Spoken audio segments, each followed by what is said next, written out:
Good morning and welcome to our UU Holton Sunday Service online edition from Unitarian Parlor in Holton, Maine. We thank you for joining us on this fine October day, for showing up, and for helping us hold the space, sacred space for community and mutual support. Today we are looking at the stressors and complications of living in the midst of an ongoing global health crisis and how we can adapt and hang in there for the long haul, as sometimes it feels like it will never end. Our topic for today is the long haul. Again, thank you for joining us and spending part of your day right here.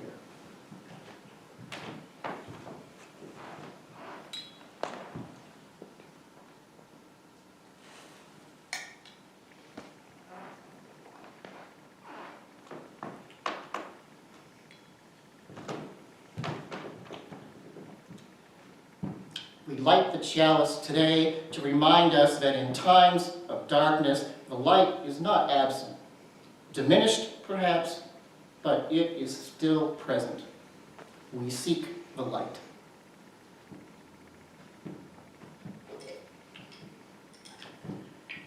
Let us pause and center ourselves in this moment, a brief respite from our busy lives, a chance to catch our breath and to just be.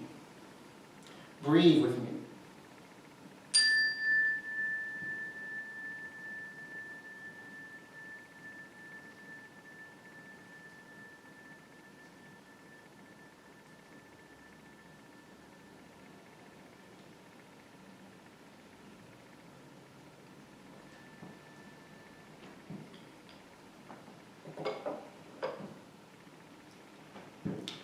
Opening words are by Maria Eugenia Baz Ferreira, a 19th century poet from Uruguay. To all that is brief and fragile, superficial, unstable, to all that lacks foundation, argument, or principles, to all that is light, fleeting, changing, finite, to smoke spirals, wand roses, to sea foam and mists of oblivion, to all that is light in weight for itinerance on this transient earth, somber, raving with transitory words and vaporous, bubbly wines. I toast to you all this morning in breakable glasses.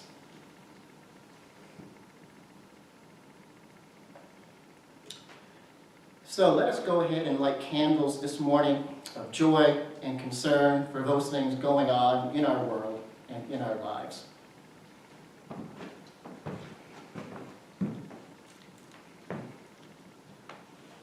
On the altar this morning, we have some produce from local gardens. What we have here is a local watermelon grown in Holton, Maine, about the size of a candlepin bowling ball. And there's some gourds here on the altar. Just a marvelous little sprightly gourd. And some lantern flowers from a local garden.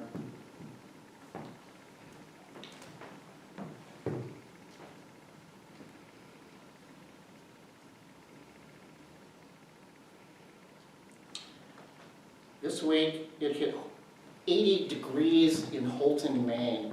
The first time in my unofficial memory of such a temperature in October. So I like this candle for the swim I took that day. It was refreshing. And on Wednesday, October 13th, William Shatner, also known as Captain James T. Kirk, took a suborbital flight on Blue Origin's New Shepard spacecraft at 90 years of age. In his interview afterwards on CNN, he spoke of the overview effect. What I would love to communicate as much as possible, the jeopardy, the moment you see the vulnerability of everything. It is so small. The air that's keeping us alive is thinner than our skin. It's a sliver. It's immeasurably small when you think of the universe. It's negligible, this air. Mars doesn't have it. It's so thin. To dirty it or damage it is a true shame. So this morning, we light the candle for this precious Earth, this blue ball, blue dot in space.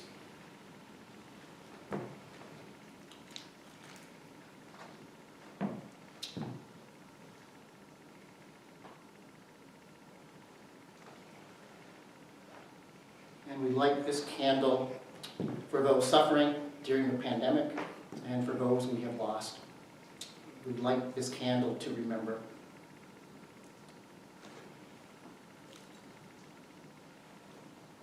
And we're lighting a silent candle this morning for any unspoken concerns, prayers, for people that you are thinking of this morning. And we'll take just a few moments for those of you at home to create some space and some silence to focus our energy, our group energy as a community, a virtual community this morning, and to think of those names in your mind while you're at home.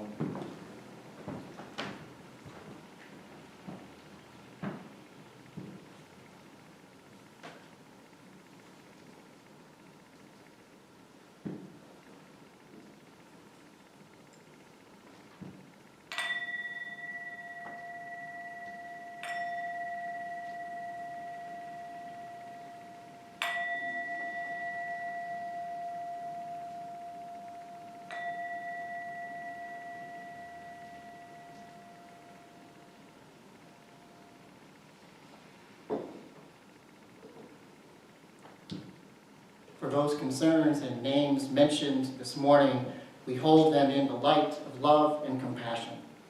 May all benefit in this world with well-being, sound mind, and the peaceful resolution of conflict.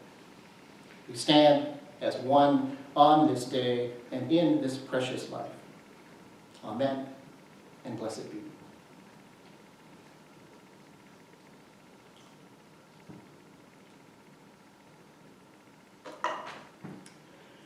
For our music selection this morning, we have our good friend, Reverend Craig Worth from the UU Church in Nottingham, New Hampshire, singing one of his originals, My Favorite Find. It's a song about the people we know who make up the special fabric of our lives, each one a real find. Our life would not be the same without them in it. Here is Craig and My Favorite Find.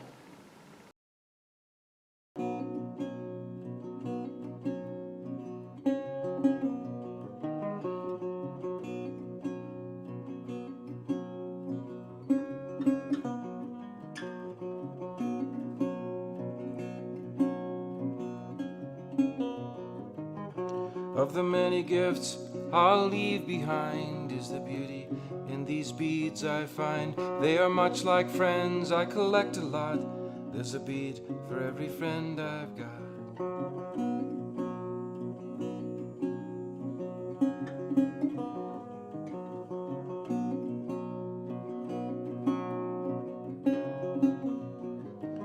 Some are freshly made, some are very old. Some slide on silver, some glide on gold. Some slip on string or a leather band. Some hide as treasure in a tiny hand. They all have beauty, they all could be someone's great discovery. My favorite find is the one that shines in the eyes of the girl in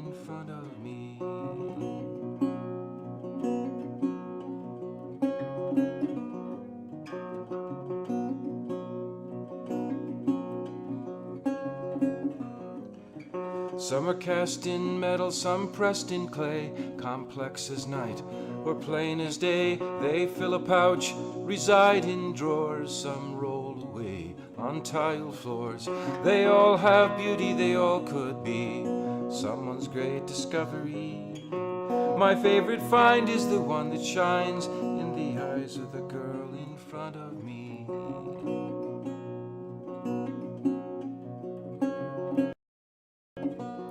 My favorite find.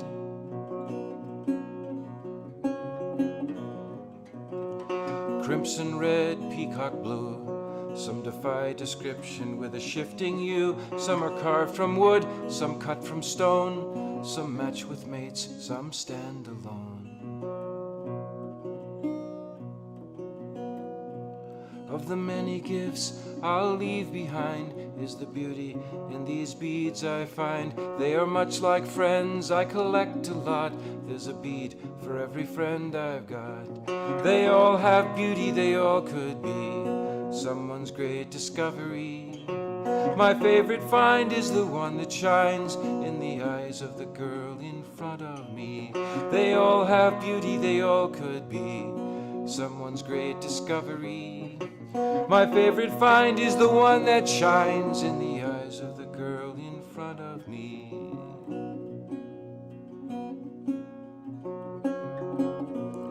My favorite find, the one that shines. My favorite find.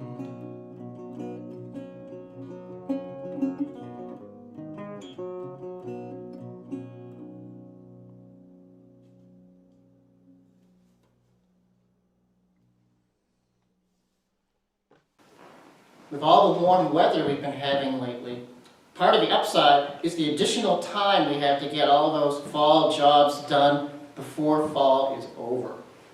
Every day or week we get that is amenable to work or a good day to take a hike feels like a bonus this time of year.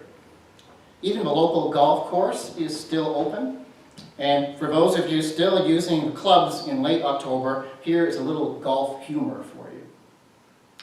Golfer number 7, do you think my game is improving? Caddy, yes sir, you missed the ball much closer now. And golfer number 9, do you think I can get there with a 5-iron? And the caddy replies, eventually.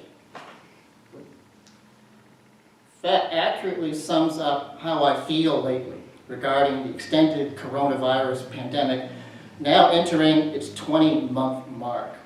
It's been a long haul.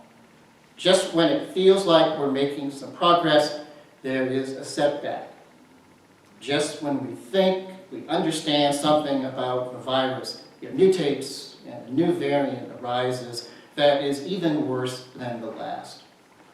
So like the golf joke, when someone asks, do you think we'll ever get through the coronavirus pandemic? I reply, eventually. So how do we cope with this marathon-like experience of the long haul? And what can we do to maintain our own mental stability and spiritual balance? Sylvia Borstein is a co-founding teacher with Jack Cornfield at the Spirit Rock Meditation Center in California, and a senior teacher at the Insight Meditation Society in Barre, Massachusetts. She's also a practicing psychotherapist. She has a term that she calls a multiple hindrance attack that refers to the many ways the ego can make problems out of things. In fact, just about anything. Here is a story of hers titled, A Multiple Hindrance Attack, The Grape Bubblegum Incident.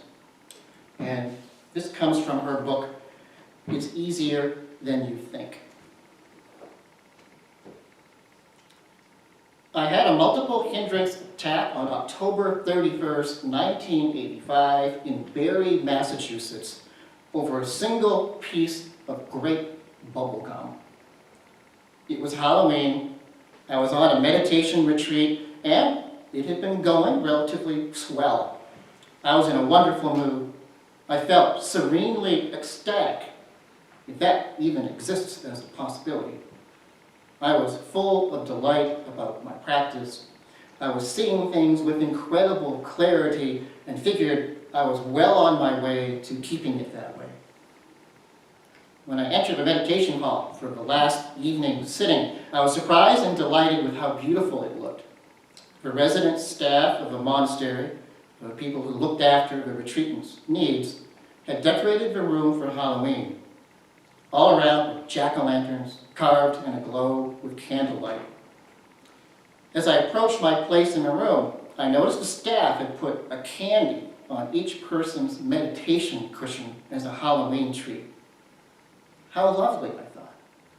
Then I noticed that the treat on my cushion was grape bubble gum. I don't like grape bubble gum. I had a moment of aversion. I did not want a grape bubble gum. Other people had better stuff, and I wanted what they had.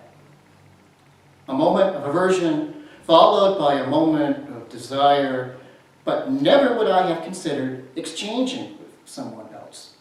So I sat down, my grape bubble gum in hand. My friend Roger, occupier of a cushion in front of mine, had not yet returned to the room, and I felt like giving him my bubble gum.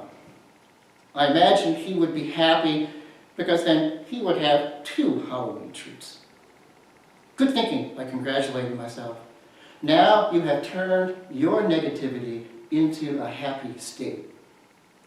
I put my bubble gum next to the candy on his cushion and watched him come in, see the 2 treats, pick them up, and sit down.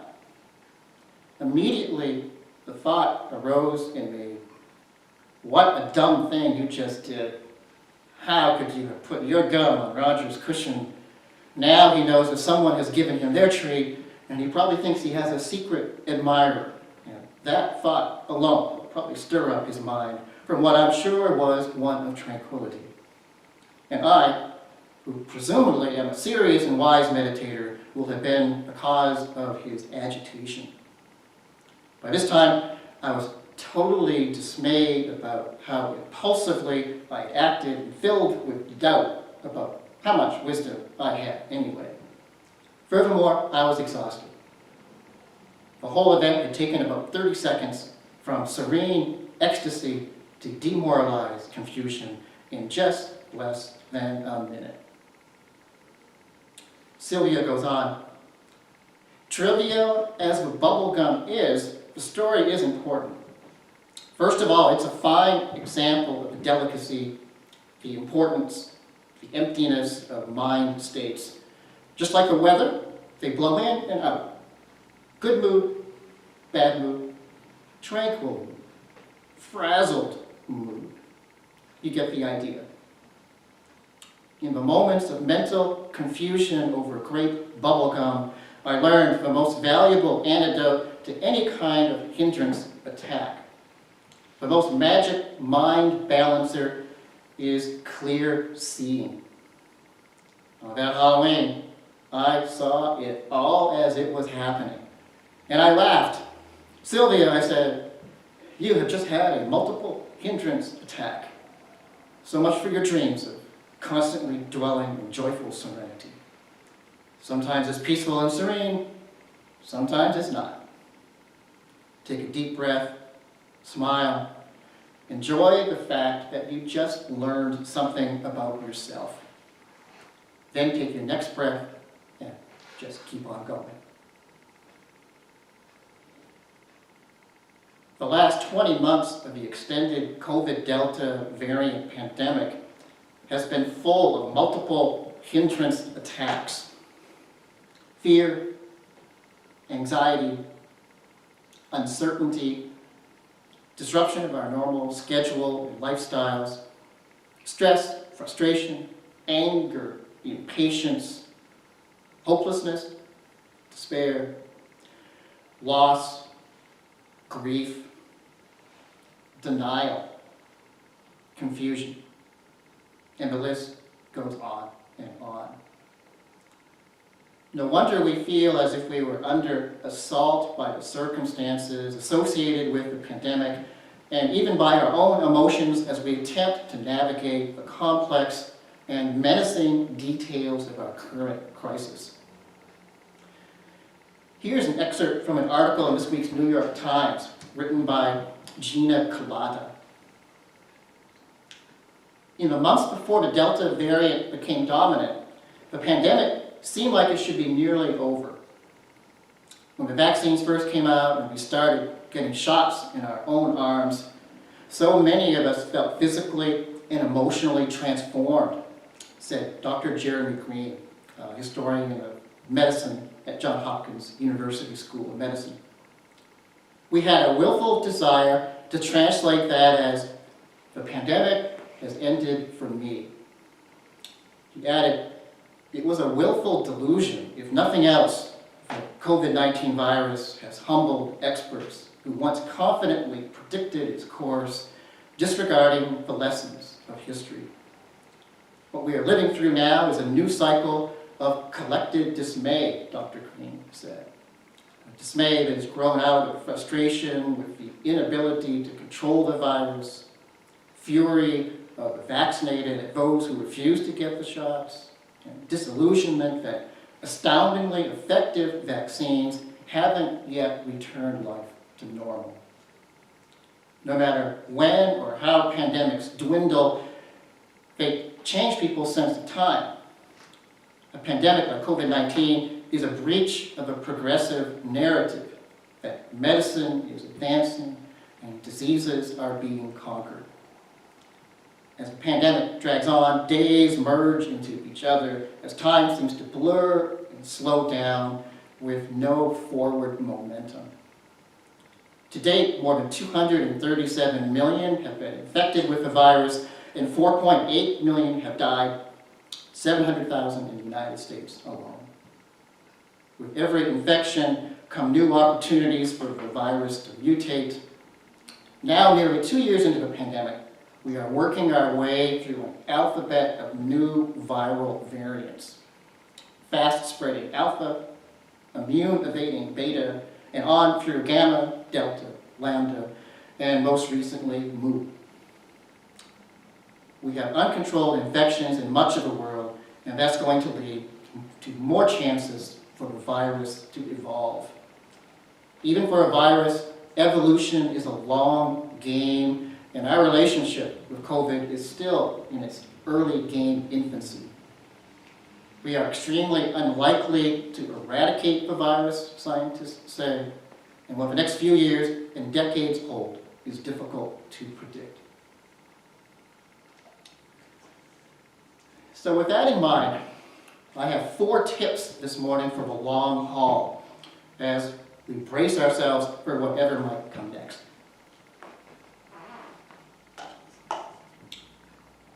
Tip number 1, build your endurance. And there's 2 sub-points as how to do this, building our endurance. First, stabilize. Center yourself, find your own core. There are many spiritual practices, mind, body disciplines, and therapies that work on this fundamental point of finding yourself, your center, stabilize. And secondly, determination. Don't succumb to an easy fix or quick fix. Hang in there day in and day out, just keep going on. Don't waver or give in to despair. Just keep going, even when it looks like there isn't much progress, there might be. So we just keep on going. Long haul tip number 2, everything is transient. Even something like this. Just when you think nothing is going to change or it's never going to end, it will. Eventually, everything does. The good as well as the negative. Everything is transient. Number 3, no expectations. No one knows how this is going to play out. Don't feel as if you have to figure it all out on your own. Rely on the best science and best advice, and be ready to change your mind and your behaviors as the data and numbers change. Don't try to jump too far ahead when we really can't. No expectations. And number 4, tip for the long haul. Be patient, be kind. This is the most important thing and the best advice during times such as these. And it cannot be repeated too often.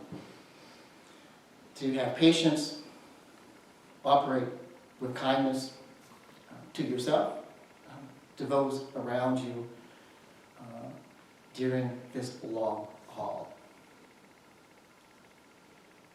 So closing words are the same as our opening words shared earlier. And notice how it ties into long haul tip number 2. Everything is changing and transient. This is indeed a particularly fragile and beautiful world, sometimes disconcerting, but truly amazing nonetheless. Hang in there, everyone. To all that is brief and fragile, superficial, unstable, to all that lacks foundation, argument, or principles, to all that is light, fleeting, changing, and finite, to smoke spirals, wand roses, to sea foam and mists of oblivion, to all that is light in weight for itinerance on this transient earth, somber, raving, transitory words and vaporous, bubbly wines, I toast to you all in breakable glasses this morning. My best to you all on this day.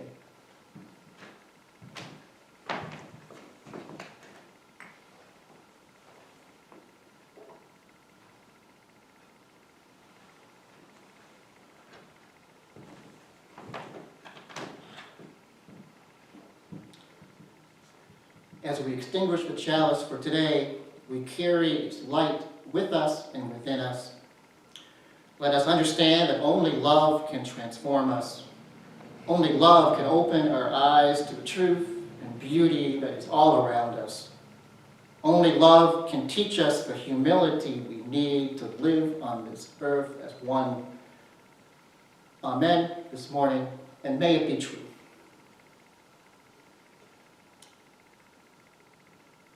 I want to thank you all for joining us today for our UU Holton Sunday service. Like and subscribe on our YouTube channel. Practice kindness, keep your attitude positive, and look out for those having a difficult time. I want to thank our cameraman, Christoph Leibert, for filming today's service, and thank Carmichael, our board barista, for handling our production details for today's service. Have a good rest of your day, everyone. We will see you next time.